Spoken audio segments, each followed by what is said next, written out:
Welcome back, viewers, to another episode of Environmental History Worth Reading. I'm Sean Courage, one of the editors here at niche-canada.org, and I'm joined by Jessica. I'm Jessica DeWitt, and I'm the social media editor for Niche.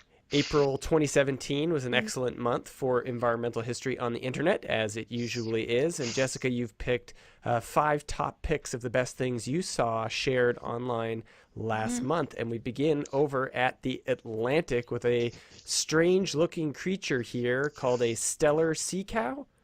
Yes. So this is one of the animals that I've always heard about as one of the first animals that went extinct.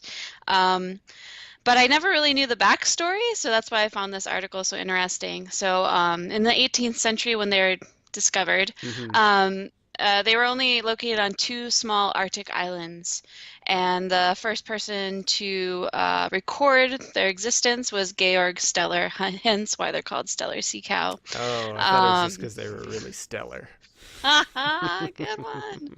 Um, so basically, it's really tragic because within less than 3 decades, they were extinct, hunted to extinction. And what's interesting is that this is what really convinced European naturalists that extinction was possible Hmm. and really kick-started the science behind studying extinction. So I didn't know that either. So it's a little bit of history of science, a little bit of environmental history. It's very interesting. Yeah, it's fascinating. And this animal was about 30 feet in length, Hmm. and it's a Pleistocene era survivor, Yep. basically. Yeah. So incredible story there off the top. Over on the website for the Bill Lane Center for the American West, we have a really interesting piece on the linguistics of water in the American West. Mhm. Yes, so Felicity Behringer, she's writing about the words used in the West to describe water, and she argues that in the West, because of the scarcity of water, and also when there is water, it's usually in the form of flooding. Because of this, water has a much larger vocabulary. So there's words to describe water in every situation: standing water, flowing water, words to describe controlling water. So she goes through some interesting patterns about that, and she also talks about how to visualize um, these words. Hmm. And there's a really interesting map, which I've seen before, of generic terms for streams and where Hmm. they're located throughout the United States. She also talks about some of the words that are in the law to describe water, and also um, indigenous words. So it was just an interesting piece that was very popular this past month. Yeah, the map is incredible. Viewers can see it right here on the screen. The next article that you pulled is about wind and thinking about wind in climate history. This is at Lyndon Ashcroft's personal blog, and she is a climate historian, and she talks about the difficulty of using wind data, and it's something that I've never really thought about discussing in my own work, but clearly wind is always present. Um, but she talks about how it's difficult to use despite the fact that it's been recorded for a very long time, because a lot of it is subjective.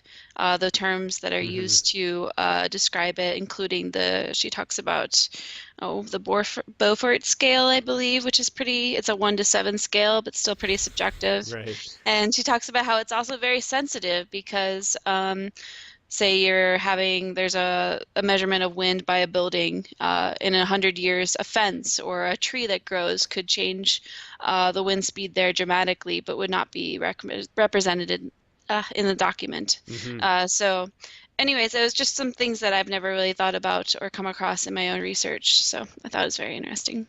Yeah, and I mean, this was in the context of climate history, but wind, of course, has been part of environmental history, or environmental historians have thought about wind in the context of sailing. Mm-hmm. So this is an interesting, different way of thinking about wind historically.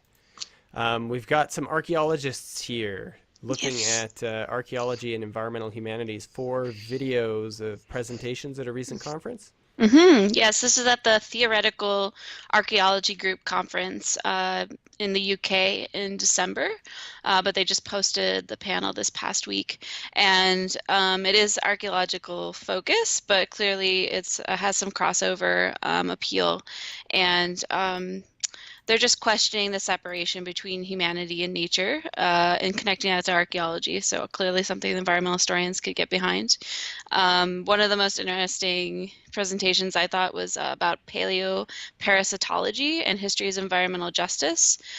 So he talks about parasites, talks about medieval parasites, and how this can even connect to current day because and environmental justice issues because the presence of parasites is usually a indicator of poor living conditions. There's also eco-critical paleoecology, for example, that's discussed. And these are just some fields that I'm not familiar with, but that definitely have some crossover appeal. And I think the presentations are worth listening to. Yeah, there's four up there, all hosted in YouTube for Hmm. viewers to go take a look at. And we've got another media feature here. One of our favorite podcasts, History Slam, over at activehistory.ca, did an interview recently with an author of a new book on water. Yes, so this is an interview with the author Jeremy Schmidt, who just his water book about abundance, scarcity, and security in the age of humanity recently came out. So it's just a really great interview, and it seemed I haven't read the book yet, but it seems like it's far-reaching in its topics Mm-hmm. and timescale, and he's talking about largely the inequalities that come from water management, the cultural values that shape water management, and how they often exclude people from access to clean water. He talks about the development of the West, the American West primarily, but I think the Canadian West can be connected to this, and a lot about the power that goes into controlling water. Mm-hmm. So I just found the interview is very good, and I recommend listening to it. A fantastic set of 5 picks this month that will keep viewers occupied until your next set of Hmm. picks. You can find that all over at niche-canada.org. Jessica, thanks so much.